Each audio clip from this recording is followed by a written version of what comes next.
Hello everybody, Nick here with Scoggin-Dickey at SEMA 2021. It's our last day here. We had to stop by the Ford Racing booth. Man, these guys really do it up every year.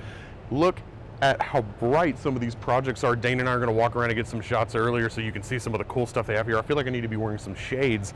The one that really caught my attention though is this new Maverick. Look at this thing. It is trick. I absolutely love this thing. Low and long. This is the modern day sled. Now, these are powered by some of the EcoBoost engines that we sell parts for through Ford Performance, and HB Tuners actually announced that they just opened up tuning on these things on the new MPV i2 Plus.